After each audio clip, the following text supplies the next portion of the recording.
MJP స్కూల్లో చదువుతున్నా. నేను 9వ తరగతి చదువుతున్నా. మా స్కూల్లో మొత్తం ఫ్రాడ్ జరుగుతుంది సార్ వాళ్ళే చేస్తున్నారు. మొత్తం ఫుడ్ సరిగ్గా పెడతలేరు. మంచిగా ఒకటి ఫోటోలు తీసి గ్రూప్లో పెడతారు. వాళ్ళు మొత్తం మాకు పెడతారు. తర్వాత ఇంకా కాస్మెటిక్స్ పైసలు పోయిన సంవత్సరం నుంచి అసలు ఏం వస్తుంది. నెలకి 113 రూపాయలు వస్తాయి. అవి ఒక్కసారి రాలేదు. లేట్ ఫీజ్ అని అసలు లేట్ ఫీజ్ మా రెసిడెన్షియల్లో లేట్ ఫీజ్ అనే రూలే లేదు. కానీ పర్ డే 100 రూపీస్ అని లేట్ ఫీజ్ తీసుకుంటున్నారు. తర్వాత ప్రోగ్రామ్స్ కానీ పర్ హెడ్ 250, 200 అట్లా తీసుకుంటున్నారు సార్ ఒక్కొక్కరితో.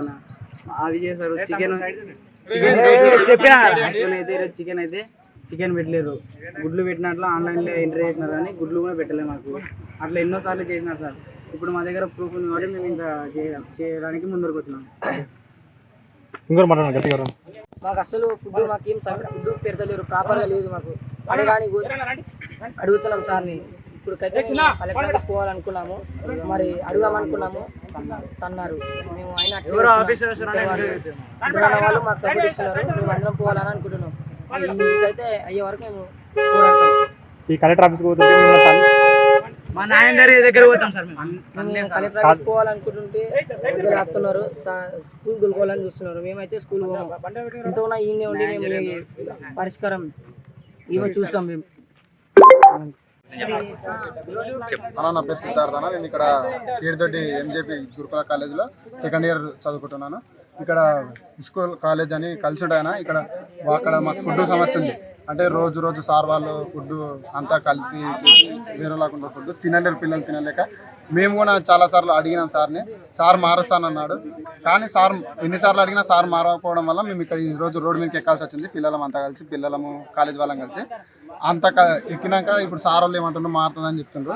కానీ మాకు నమ్మకం లేకుండా అయిపోయిందన్న. ఎందుకంటే ఫస్ట్ ఒకసారి అడిగినప్పుడు మారుతుందని చెప్పిండ్రు, తిట్టిండ్రు. మారి 1 రోజు 2 రోజులు జరిగిందన్న. తర్వాత మీరు అంతా ఒక అనుకోకుండా అంతే ఎట్లే కల్తీగా జరుగుతుంది. రోజు మాకు మెనూ ప్రకారం జరుగుతుందన్న. మెనూ ఉంటుంది, మాకు సొసైటీ రూల్ ప్రకారం మెనూ ఉంటుంది. ఆ మెనూ ప్రకారం పెట్టమని అడిగితే సార్ దాంతో ఇంప్లిమెంటేషన్ చేయడానికి కాదని చెప్పిండు. కాదంటే సరే సార్ మీరే మెనూ తయారు చేసుకొని పెట్టండి అంటే అట్లా కూడా కాదని చెప్పింది సార్. కాదని చెప్పినాక మేమేం చేసినాం, సరే సార్ కాదంటుండ్రు. మరి ఇప్పుడు సమస్య మా పిల్లలు తిని చదువుకోలేకపోతున్నారు.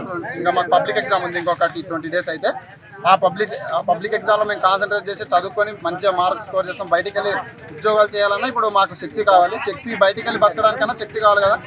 తిండి లేకుండా శక్తి కావాలంటే రాదన్న. అందుకు మేము దాని కోసం పోరాడాలంటే మార్లబెడ్ నుండి గద్వాల్ కలెక్టర్ వరకు వెళ్తున్నాము. ఇప్పటికి 5 కిలోమీటర్ల దూరం వచ్చినాం మనం. మేము ఇప్పుడు వెళ్ళాలనుకున్నాం. ఇప్పుడు Darur SI sir Vijay Kumar sir వచ్చి ఆపిండు. నేను మాట్లాడతాం ఈ ప్రిన్సిపల్ సార్ తోటి. ఇప్పుడు సొసైటీ నుండి పెద్ద మేడం వస్తుంది.